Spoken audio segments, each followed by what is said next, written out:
Om Sahana Bhavatu Sahana Punatu Sahaviryam Karavavahai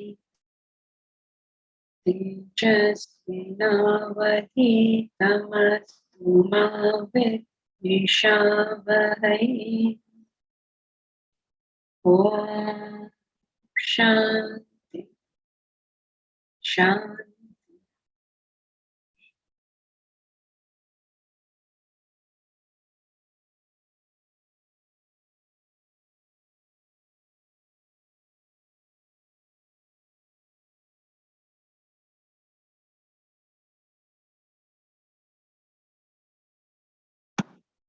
We were on the personality layers. Correct. So what we studied in the previous subtopic, the composite personality, is how we form our physical, emotional, intellectual personality. The combination of the Atman with the body, mind, intellect creates the physical, emotional, intellectual, and spiritual personalities. Now, when the Atman functions through these equipments, we become conscious of things. So pure consciousness means that you're not conscious of something, you are simply conscious. So that pure consciousness is known as Brahman.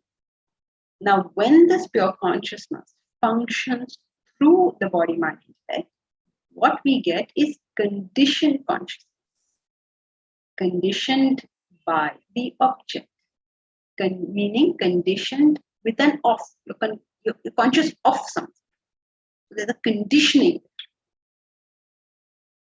Therefore, through this conditioning, you can never understand the unconditioned, the pure. Isn't it? through a mixture, you cannot understand the original. Water is a mixture of hydrogen and oxygen. From water, can you understand the original elements? What is oxygen? It will feed fire. Isn't it? You give fire oxygen, the fire will grow. What is water? It will douse the fire. You put water, the fire will go out. Correct? So from the qualities of water, how are you supposed to understand the qualities of oxygen? Similarly, with this conditioned being, you cannot understand that unconditioned, that pure. So don't even try that stunt. Many people want to understand through their intellect what the Atman, what the truth is, and they go off on a wild goose chase because it cannot be done. It simply cannot be done. Very traditional, very traditional texts of the Jewish religion say you should not even take the name of the Lord. It's not good to even take his name. So what is it trying to say? It's saying, please give up this belief in your comprehension of what God is. Give up that belief. That's what that is saying. Some religions say, don't make any picture of the Lord. Some religions means, even in Hinduism, the Arya Samajis and such like, and many other religions also say, no pictures of the Lord. Why are they saying this? Why are they all such iconoblasts over here? Why are they over there? We want to worship Ram's Murti. Now, what is your problem? Because it's a very small jump from saying, I worship the image of Rama to I know Rama. You worship the image is very good, but you don't know it. In fact, whether you are an iconoblast or you are not an iconoblast, meaning whether you believe in form of the Lord or you don't believe in the form of the Lord, the fact remains that even if you use any word, you say X, you say he, you say anything you say, you are using a symbol. So Vedanta says all of them are just symbols. If you can comprehend that much, you will understand why some people are pro it, some people are against it, some people are this and some people are that, because it depends on who they're talking to. Those people who saw a symbol and said, oh, this is God. You know the story of Moses. So when Moses went into the mount, what his disciples did is they made an image of an animal. Was it a goat or something? Some image they made. And they started worshipping. And then he came down from the mountain. He was very angry to see this. And so he asked it to be broken and thrown away. Why? If you want to worship any image, why should you break it, bichara? It's a false god. What do you mean it's a false god? You mean that your comprehension of what God is false. That's what it means. And so many people will tell you, that's a false god, that's a false god. So it is true, it is a false god. Why is it a false god? Because it's limited. Because it's, because it's infinite. conditioned. It is infinite. You cannot understand. No, whenever they say now, many religions say, don't, Christianity says, don't worship any other god. It's a false god. Only God in heaven you have to worship. Mohammedans say, oh, you have to only worship Allah. All the others are false gods. They are right. Why are they right?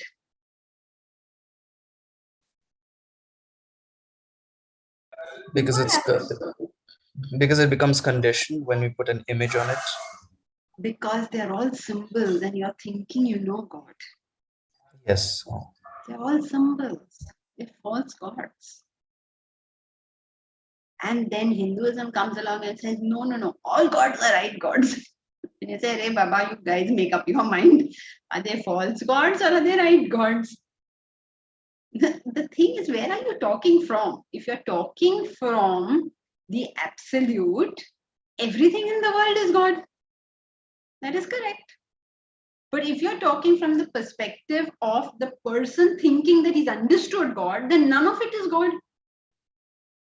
So everybody is right, even though they seem to be saying quite opposite things. But if you understand the truth, you'll understand how everybody is right. God alone knows what we are fighting for. Every concept in every religious text is correct. If you only knew how to read it. This is all the confusion that is being created in humanity. All this confusion. And then they do take one more step. They say, okay, comparative religion. Now let us compare. What is this one saying and that one saying? And let us somehow prove that it is correct. That there are some similar things. Not some similar things. They're saying the exact same thing. If only we can get it. So, coming back to what we were talking right now, that every time you're conscious of something, it's a conditioned thing.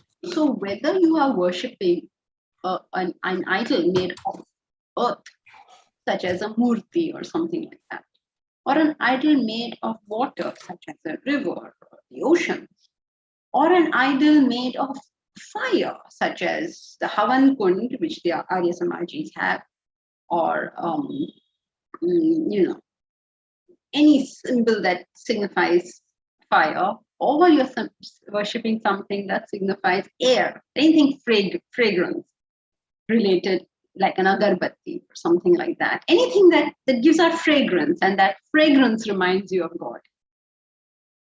Camphor smell. All of this, whether you're using that or using just a sound to represent space. A sound means you call it Brahman, you call it Allah, you call it Father in Heaven, you call it Om, you call it Ram, you call it Krishna, using a sound. In all cases, it's only a sound. And if you say it is all pervading, it is infinite, it is also a sound. Because neither all pervading nor infinite really express whatever you can think, whatever comes into your mind, know that it is conditioned. And therefore, it is wrong. Means it is not pure consciousness. Pure consciousness is when the conditions go, the conditioning goes. If we can get this, all of us, we know quarrels about philosophy or religion or any such thing. What is that a quarrel? Nobody knows it. What are you quarreling? Mad or what? Completely brainless. When we understand that that is pure consciousness, and every single thought that we are capable of entertaining is conditioned. Now, every thought by definition is conditioned. Why is every thought by definition conditioned? Because it requires the intellect Because it's thought to of operate. something. Yeah. Thought of And something. desire. Yes, always of something. Yes, it's always off. A thought always has to be off something. It is always conditioned. It is always a combination of the spirit of the Atman functioning through the intellect. Okay, it's functioning through it. There's a filtration going on here. So you can never know your consciousness through any form of thought. And therefore through any form of feeling, and therefore through any form of sense perception. Then how do you know it? Is it like totally futile as trying to find out what the truth is? How are you ever going to know it? The truth is known when the conditioning is removed. To the extent that the desires, the vasanas reduce, truth will reveal itself to our vision. Now, this is maybe difficult to understand, so you can convert it. You can say, okay, the greater the desires, the less the possibility of the person being able to see the truth. And that's an easier concept to understand. As the desires increase, our vision of truth decreases. As the desires decrease, our vision of truth increases. Now, how you see it more when desires reduce may be difficult to understand. So let's take it to the other side and see what happens when desires increase. Okay, take a young boy who wants to marry a young girl. Now he has got tremendous desire to marry this particular person. How well can he understand this person that he wishes to marry? His vision is blinded at that point. A man wants to start. He's very excited about starting a business. How clear is his vision on whether this business will work or not? A youngster is very anxious and desire-ridden to get a particular job. How clear is his vision when he goes to that interview? How clearly can he understand what's going on? You can multiply a million examples. Can you give me some examples? The most common example, obviously, will always be the example. Okay, I'm not telling you anymore. You tell me. Give me some examples to show us how, as desires increase, vision of truth decreases. A mother and her child, if she's Yes. she can't see what's good for him. She can't see him only. She can only see my child, my child, my child. That's it. Very good, nice. That has to be the best example. You know the story about Akbar and Birbal, right? So Akbar had a child. Okay. No, Akbar's wife had a child. And then she referred to her son as, oh, you're the king of the world. You're the most handsome. She was talking to her child, a baby, an infant. Tum mere aankhon ka tara ho, tum is dunya mein, like whatever, all the mothers, how they speak, all this poetry about you are everything, you are the most handsome, you are the most beautiful, you are going to be the most charming, you are going to rule the world, all this she said. And Akbar is the father of this child. So he's also reveling in this, oh, my child will be like this, my child is like this. Then something struck him. He said, my wife is saying all this about my child. Is it true? It must be true, of course, because she's saying it.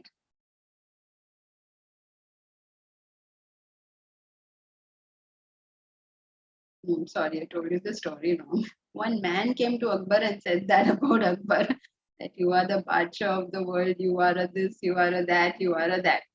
So Akbar was very flattered. And he said, oh wow. He said, I'm the Badshah of this world. I'm not the Badshah of this world. I'm only Badshah of India, right? So please explain. How can you say that? So this guy is a poet. Poets, poets, they can say anything. They make their beloved into the moon. They'll convert anything into anything. So he now didn't know how to explain all this. You are the Badshah of the world. But God is the Badshah of the world. No, how did Akbar become Badshah of the world? So he didn't know. So he went running to Birbal. He said, please help me. I praised the king so much. Now he's saying, prove what all the things that you said. And Birbal said, what can I do now? You said stupid things to him. You deal with it. He said, no, you please help me, because he said he'll cut my head off if I don't prove everything I said was true. So then Birbal didn't know, how are you going to prove this? So he went home and he saw his wife talking to his child like that. And so he went back to that chap and said to him, say that like a mother can only see the child and its virtues, I can only see my king and his worship. And so that poor fellow's head was saved. The moral of this story being, though it was a badly told story, the moral of this story being that for a mother, the most beautiful face is her child. He may be the world's ugliest little baby. Some babies are quite ugly, when they are born. They look like old feeble men. cute to us, but they're ugly by themselves. So how does this mother find this child so ugly, so pretty? Think of the ugliest creatures. That mother of that creature finds it very pretty, right? Some people hate snakes. I know a person, she goes into panic if she sees a snake. I didn't realize what that panic was until it just so happened that that somebody had a snake and she went into panic.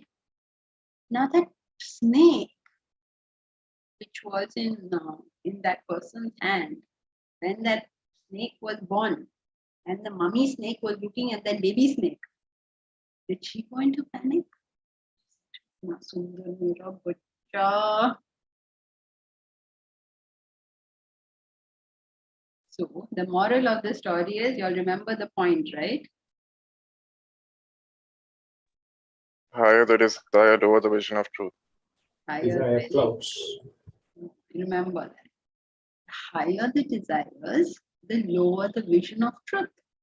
So as the desires come down, we become more and more objective in life. And then you are able to just see things for what they are.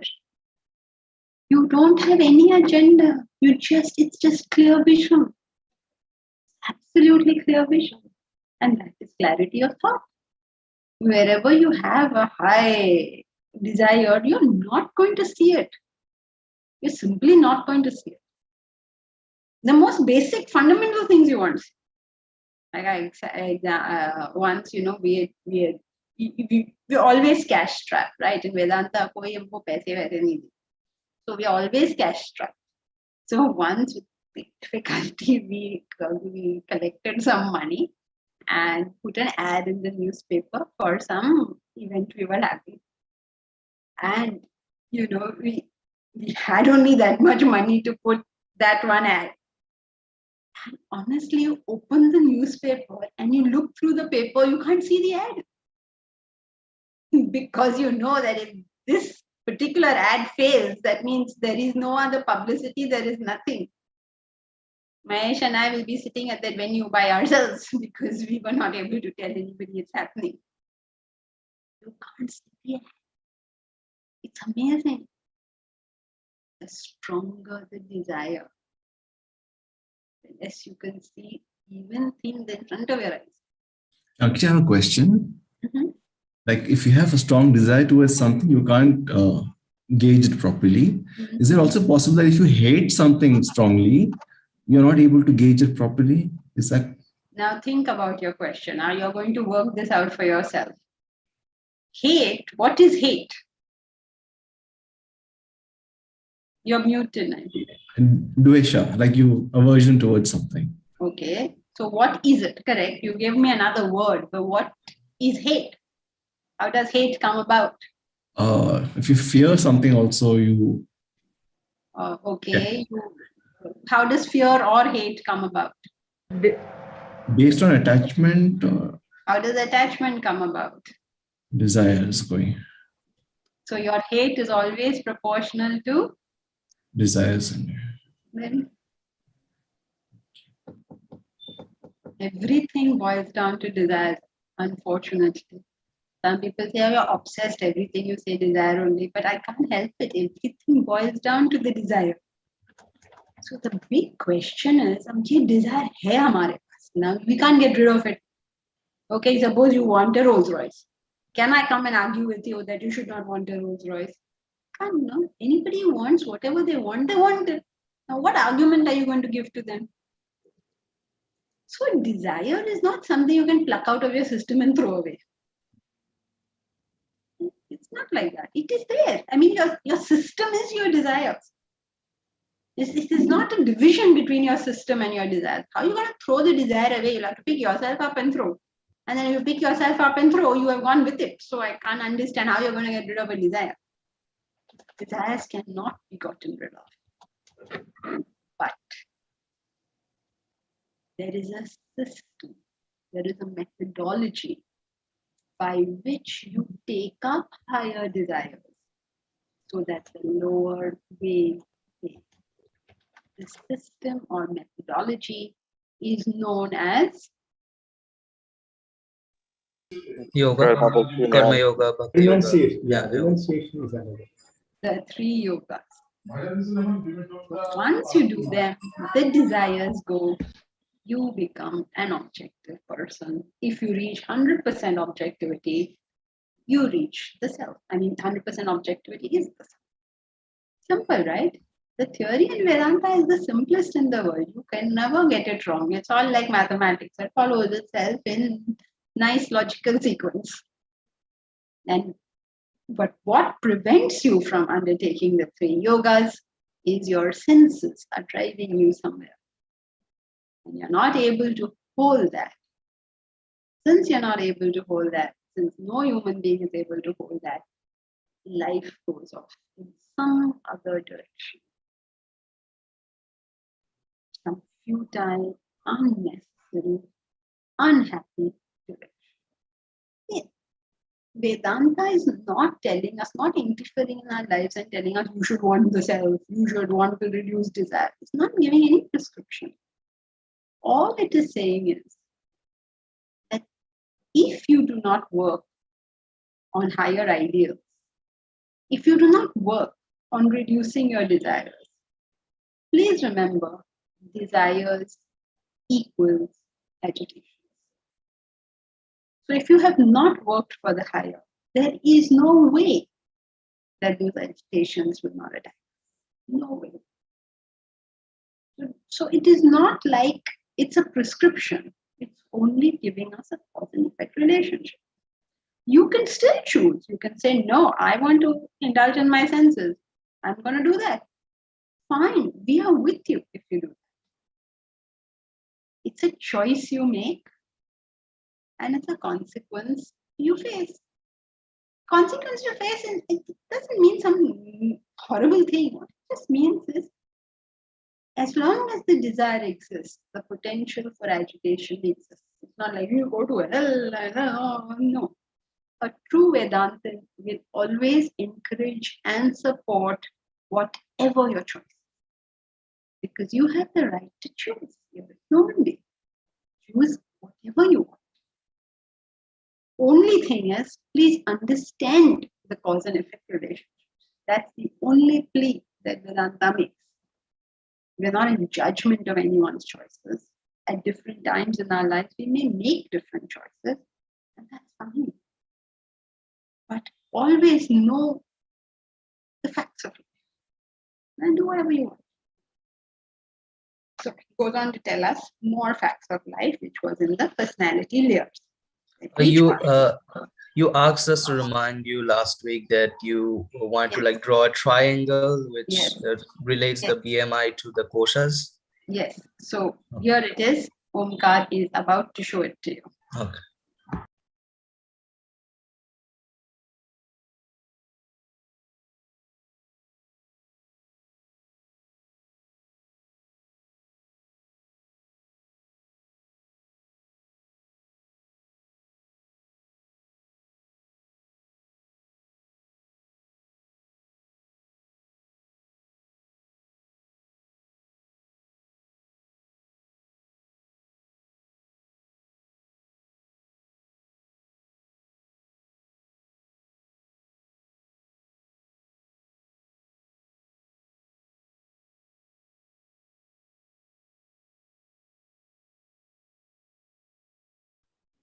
I hope you can see this. Yes. Okay, is it clear? So what we have here are the Panchakoshas, right? And in the Panchakoshas, what do you have? You have the food sheath, vital air sheath, mental sheath, intellectual sheath, bliss sheath, and the Om. Om is the Atman. Nothing sacrosanct about this particular symbol of the Lord. You can use any symbol, you can put X, whatever you want, you can use. Whatever inspires you, please use that to indicate the transcendental reality. Now, if you look at this diagram and you were to cut it out like a little piece of cake, then we can superimpose our original understanding we have so far seen the body, mind, intellect to be the classification of the personality. There's a new classification. So here's the connection. Annamaya kosha, that means the food sheath, plus half the pranamaya kosha, that is the vital air sheath. Can you see that? It is, what color is this? I think it's some sort of pink color. So this pink color, yeah, okay. So the full Annamaya kosha and half the Pranamaya kosha, half the vital air sheath, together form the gross body. I mean, this body of ours, the physical body. Is that clear? So imagine the entire Annamaya kosha, the entire food sheath, and half of Pranamaya kosha. That is the physical body. Then the other half of the vital air sheath and the mental sheath together form the mind. You remember we said that if the mind is disturbed, the physiological functions get disturbed, correct? So what are those physiological functions? Why are they disturbed? Because their control lies in the mind. That's why half prana is in the body and half prana is in the mind. And that's why when you die, they say from the body, pranas have gone. What do you mean pranas have gone? These pranas are the connection between the mind and the body. So that connection snaps, as it were, and you're dead. You can also understand it as pran chale gaye, in the sense that the air is gone. I mean, so sort of in the vernacular languages, it works in both ways. But there's no air in the body, that's one way. Or the other way is to say, this connection between the mind and body has snapped. The prans aren't there anywhere. Pranas aren't there. Okay, so that is the only point where you might have had some difficulty. The others is fairly clear. The intellectual sheath is, of course, the intellect. And the vasanas is the bliss sheath. I think that is fairly clear, right? Now, let's see the other classification we have: gross body, subtle body, causal body. So physical body is gross body, mind and intellect is subtle body, and vasanas. What have you done over there? Vasanas. Okay, that's misspelled. So please do the right spelling when you write it down. You can just write it down in your text itself if you have the book. Causal body. Causal. Not casual, as a lot of people read it the first time. Causal. It's called causal body because it is the cause of the other bodies. If there were no vasanas, then there would be no intellect, no mind, no body. Clear? It's not very, very complicated, but you just keep looking at it for a second so that it is clear. I have a doubt. Yeah, go ahead. How is Anandamaya Kosha Vasanas? I mean, Anandamaya is the bliss sheath, right? Mm-hmm. And Vasanas is what the traits in us, I don't know how you explain Vasanas, but it's what makes us the person we are. Mm-hmm. And we are not bliss. I mean, yes, in origin we are, but Yes, correct. Yes, you're right. We are not bliss. Vasanas make us what we are. Now, this is where you need to make all the connections. Vasanas make us what we are means vasanas are our causal body. They cause us. They cause the intellect, mind, and body. But if they are in the state of vasanas, okay, if they are not causing at any point the body, mind, and intellect, then you're in complete peace. That state you experience in deep sleep, where you have vasanas, but there is no body, mind, and intellect to your cognition.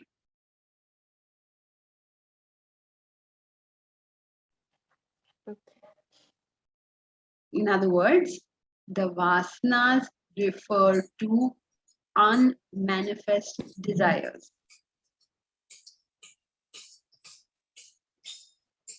So when your desires manifest, then all the trouble starts. As long as the desires are not manifest, you are in complete bliss. Can you give me examples of when desires are not manifesting? Deep sleep. Sleep stage. When we're sleeping. Deep sleep, very good. When else?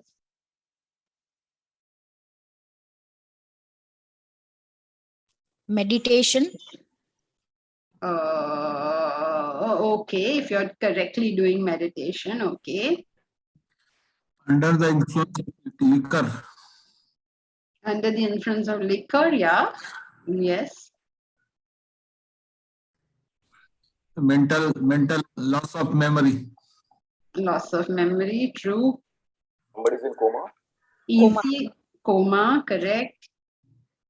The easiest one is think of the what people call the best part of their lives.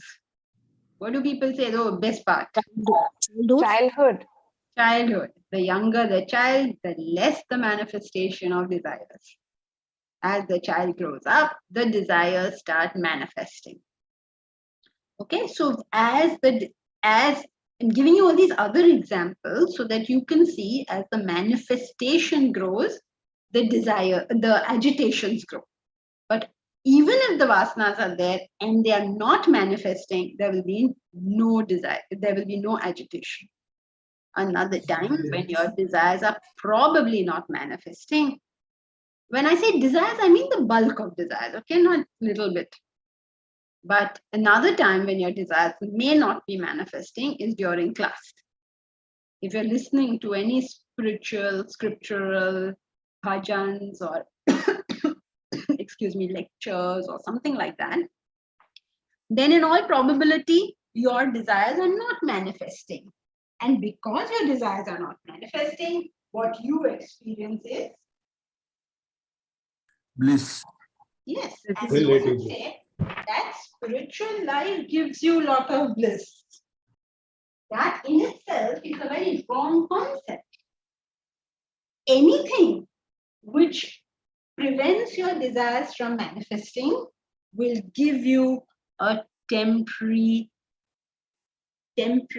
bliss. If you're a sensible person, you will not be interested in that temporary bliss. What use is it to you? And yet people say they go to Vedanta class or they go to, what should I say? They go to bhajans or social work or something because kitni man ki shanti milti hai. Isn't that the most tragic use of spiritual knowledge? Imagine that. Are we here to make our vasanas not manifest? What are we here to do? Remove them all. Get rid of them. Remove them. So it is a very, very sad thing that you use spiritual life only to suppress them. It's the most stupid use of spirituality. Okay, Deep Raj. I don't understand how in a child desires aren't manifesting. I mean, not manifesting means they're not fully manifesting as they do in an adult. Very little manifestation. So therefore, you say so you say, oh, that was such a nice time. But that's a false nice time because eventually the desires do manifest and we become who we are. Okay, Omkar, you I have a question. Yeah, you can remove this, I think. Everybody's clear, right? About Janki Hari Om. yeah, Hari Om, Sanjay. 1 second, Omkar had a question. Oh, sorry. Okay. Yeah, So is this clear? We can remove this, right? I no, wanted. I wanted to refer to this one. Oh, okay, go ahead. So did I. Yeah. Okay. So half of the Manomaya kosha is the mind. That's What right. about the other half? I mean, No. The full Manomaya kosha and half the Pranamaya. oh, then my diagram is wrong. Mhm. Yes, sorry, my fault. I should have pointed it out then. I was seeing it on my phone. So therefore, all these things I have missed. But yes, so that brace Yeah, bracket so has to this- go entire Manomaya and half Pranamaya. And similarly, in Annamaya And even has to be, yeah, for the body. that's Yeah, right, the entire thing. Okay. the entire body. Okay, Yes, Sanjay. yeah. Yeah, Janki ji, my question or clarification was related to the Pranamaya Kosha. I'm still not clear as to part of it is related to the body and part to the mind. Yeah, because pranas are your physiological functions. And These functions in the body work because of the air, the chemical, whatever, chemical, Right. what do you call this? Like the actions. reactions. Okay, they're chemical reactions, that's right. And so these are happening in your body. Okay, your digestion or circulation, all this is part of your body. But it is not restricted to the body. Their equivalent functions are also in the mind. So when Shankara, for instance, talks about the subtle body, like we say subtle body is made of two things, mind and intellect. Shankara says subtle body is made up of 18 things. So when you will go there, if ever you go to read Atmabodha, you will say, what is this? In class we heard 2 and here they say 18. 18 kaise aa gaye? So basically what happens is that the physiological functions have their placement in the mind, just as the senses also have their placement in the mind, right? Because your eye sees, it means it goes through the nerves, it hits your brain. So technically, you should be able to see the moment there's a connection. Okay, the stimuli comes in, the light goes in through your eyes, it goes through your nerves, it hits your brain. You should be able to see that thing. But what happens is you don't. If your mind is occupied in something else, you won't see it. So how do you explain that? You explain that by saying that the subtle functions of the senses are in the mind. I mean, when you say it, of course, what should I say? When you say technically, so if the mind is not available, the senses cannot perceive. You can't taste. Yes. If you are all agitated, you can't taste the food. If your mind is on your work, you won't taste the food. It's in your mouth. It's reached the brain. You can't taste it. Now, similarly, half the pranas are in the mind.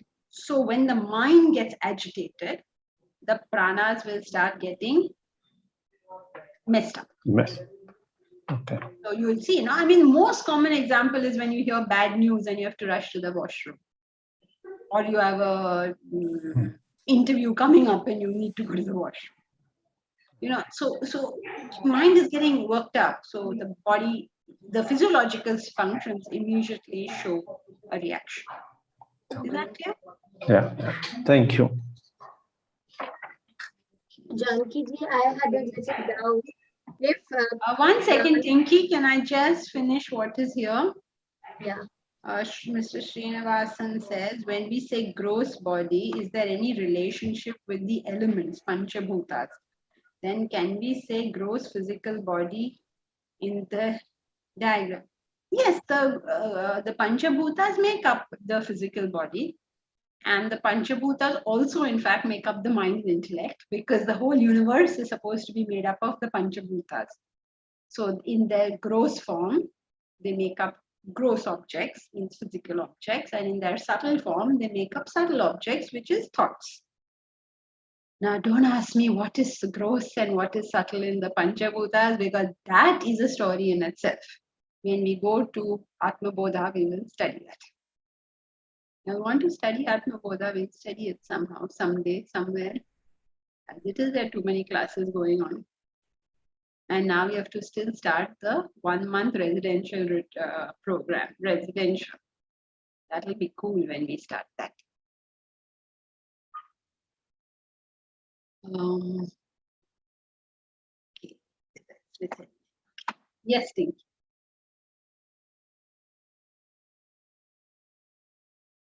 Oh, if anybody does want to come for the residential program, please let me know, because we are trying to fix dates. So if you already know you'd like to go, then let us know, and then we can fix dates suitable to you. Suitable to you means if majority of people want particular dates, we can sort of use those dates. Yeah, Tinky. But thinking you are on. Oh, sorry. Okay. Thank you. Yes, Janki ji, half of pranamaya plus full manomaya kosha is the mind. So then what about the intellectual sheet, the vijnanamaya kosha, is that part mano? Because full manomaya is already part of the mind. So intellectual is only the intellectual sheet or part of?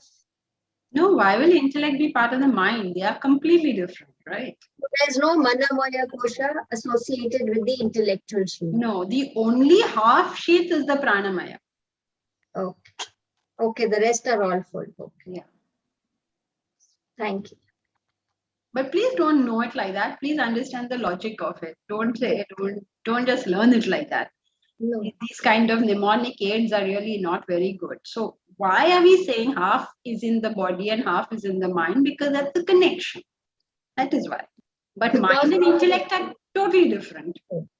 Because without the mind, you cannot experience anything. It is the mind that experiences what you see, hear, feel, right? That's yes. So those actions are those physiological functions come under pranas. Yeah. So be careful that the senses are in the body, but the physiological functions are in the pranas. Mm-hmm. So your first prana is seeing, hearing and all, right? Because now we're talking about the physiological functions. Right. There are reactions taking place, right? The chemical and all that, they depend on air. If you stop air, then all this thing will stop. Yes. Janki ji, one question. Janki ji, suppose subtle body is to be divided, it can be divided into how many parts? Depends on how you do it. We simplify life by saying two, mind and intellect. Okay, for our class purposes, we are going to say mind and intellect. However, different authors, different communicators, different teachers have used different ways. The most common one, other than the 2-1, is the 4-1, where they say mano, buddhi, chit, ahamkar. You must have heard that one. Those are the divisions of the subtle body made in a different classification.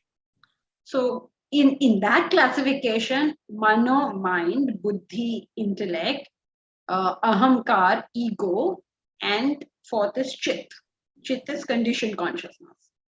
Because that part of consciousness, which is sort of entrapped, you can't say entrapped, but sort of within the mind, intellect, and ego, that is your conditioned consciousness. So different authors, different teachers have split it in different ways. Shankaracharya made it 18. Now, different classifications are possible. But as far as we are concerned in class, for our studies in Vedanta treatise, we say 2. But this pranas is also part of subtle body, no? These 5 pranas, 5 layers, what we have learned. Half of it is. Half of it. Yeah, because half is in the mind, no? And half is in the body. So half is in gross body and half is in subtle body. Janki, just now you said... Can you show that diagram again, Omkar? Yeah, go ahead, Milan. Just now you said, Shankaracharya said 18 parts, no? So what are these 18? Let's not go there. We'll do that when we go to Atma Bodha. Can you see this diagram? All of the food sheath and half of pranas is the gross body. half of pranas, the full mind and the full intellect is subtle body.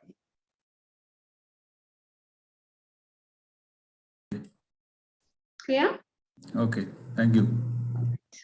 Okay, Omkar. So if all this is clear, then let's proceed and we'll go to the next paragraph.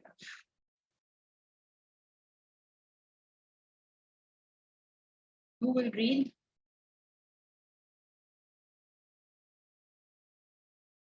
Jankichi, can I? Yes, please. The mystic symbol Om, pronounced Om, at the center is Atman. The 5 circles, the 5 layers of matter are known as Panchakoshas.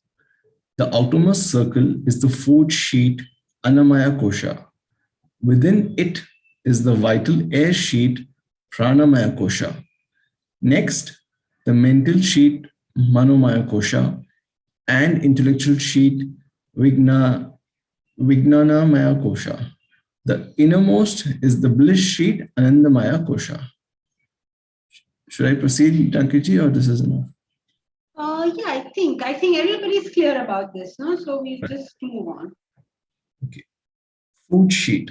The food sheet is the physical body constituted of the 5 organs of perception and 5 organs of action.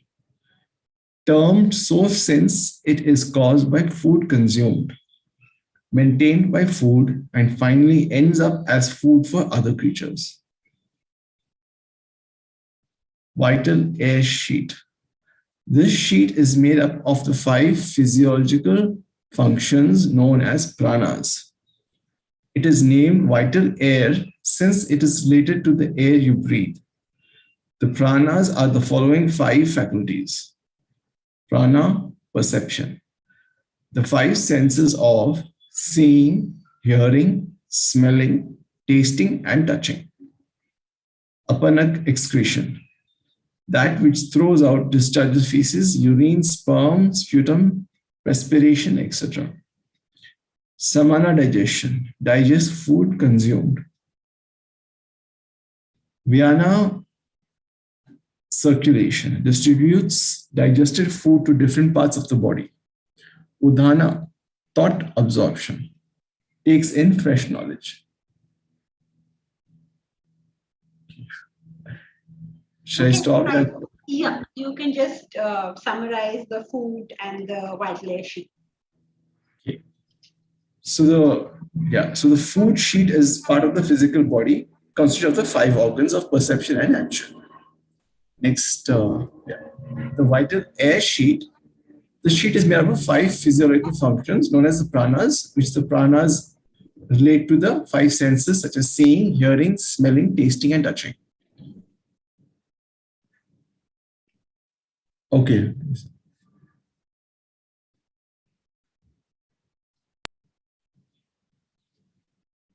So fine, Jankiji. You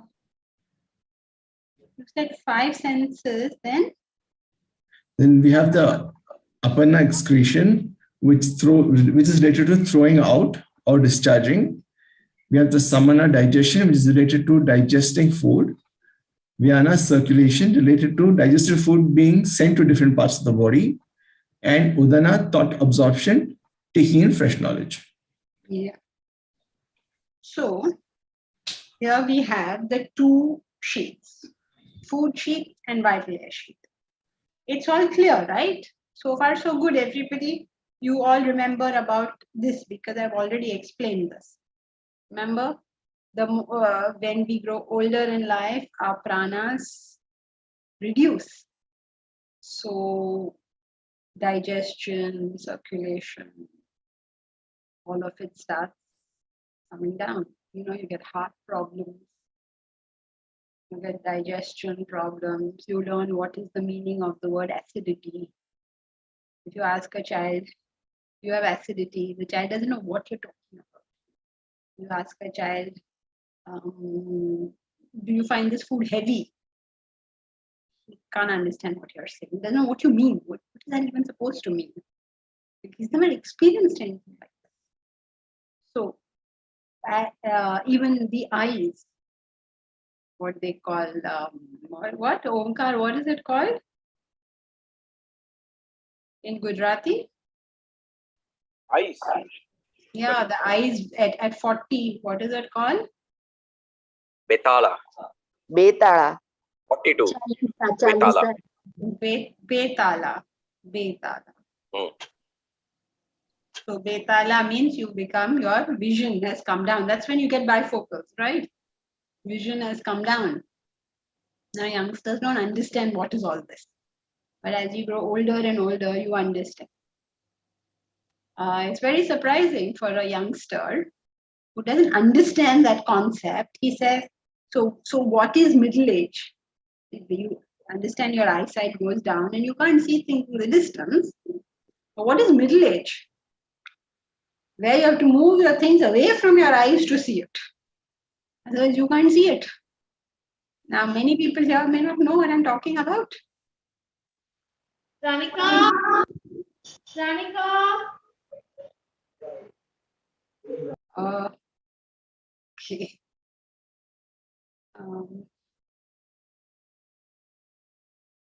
All your reactions reduce as you grow older also. See, these gamers and all, you can't be a gamer after 25. You know that you can't, because okay, you know what to do, but your fingers and your whatever it is they've got to use, they cannot move it so fast. In sports and all, you don't find like 50-year-olds going to the World Cup. Doesn't happen, no. I mean, there are very fit 50-year-olds, but they still cannot go to the World Cup because all your reactions and all have come down. The thing. So pranas reduce as you age. This seems to be in direct contradiction to what we always say, which is that age is a number. We always say, no? In fact, Swamiji has a very nice talk, which you can hear, called Aging a Myth. So how does it both work? On one hand, we say your pranas come down. On one hand, you say aging, the whole concept of aging is a myth.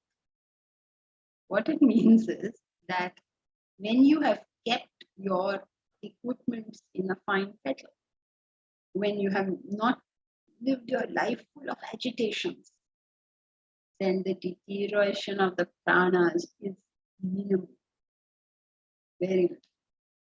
Because remember, your pranas are constantly being affected by your mind. And if your agitation comes down, their length, their age, means their capacity of functioning goes up.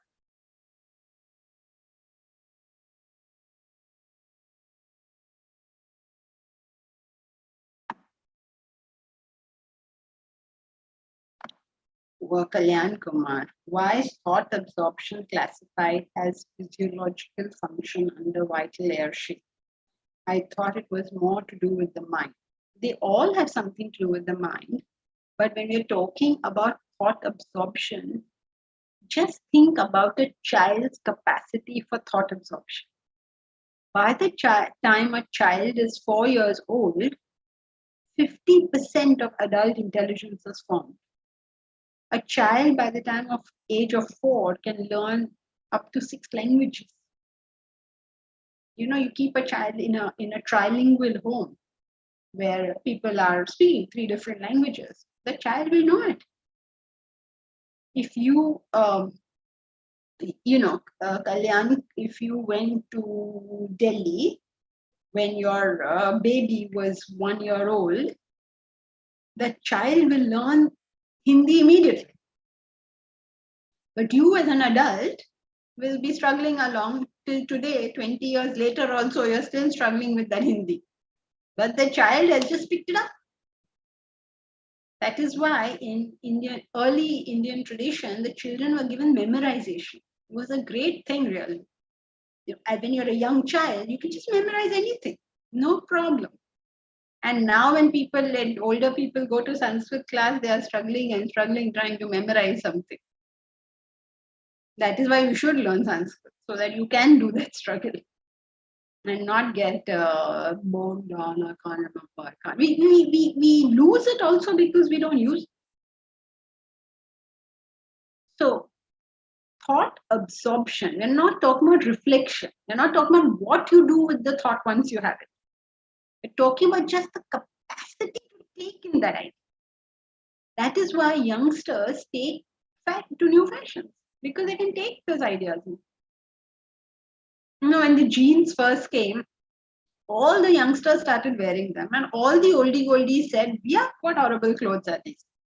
Then 20 years later, those same oldie goldies were wearing them, because it took them that much time to get used to the idea. Then cargos came, and all the oldie goldies said, yuck, what is this funny cargos?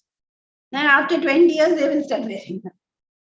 Whatever is new, the children will take up immediately. They put, they put a earring, I don't know, is it called earring, lip ring. They, excuse me, they poke it in their lips. And for us, older people, we are like, ye to bilkul hi pagal log hai. What are they putting a earring in their lip for? How do you eat them? Like, horrible, no, it sounds to us. But the children say, oh, how nice, a earring in the lip, very, very nice. And they start doing it. And tattoos came. All the kids wanted a tattoo. None of the adults wanted one. Why? Because thought absorption is very quick. The child will take in the thought very quickly. The parent, the elders will resist. That is why youth and crabbed age cannot live together. Because age full of experience has a certain view of things. But youth is fresh. So everything goes like a sponge. I am not saying which is good or bad. I'm just saying this is a fact of life. Okay, so we're not discussing about their capacity to reflect and judge. We're just talking of the capacity to take it in. Clear, Kalyan?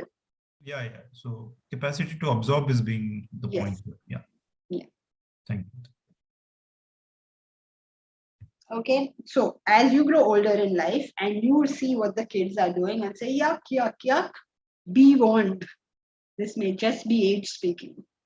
And if you don't want the age phenomenon to work very high, then stop, pause, think before you say yuck. Because the most natural thing to say yuck, what are they doing? Every generation has said it about every next generation. And every young generation has resisted the older generation talking like that. So a lot of it is based on what age are you. If you're a Vedantan, you will go not by your age, but by your intellect. Because all the youngsters want everything new, and all the oldies want everything old. So then you resist or take. Remember to think. Okay, you're doing good? All right. Hari Om. Hari Om, Janki ji.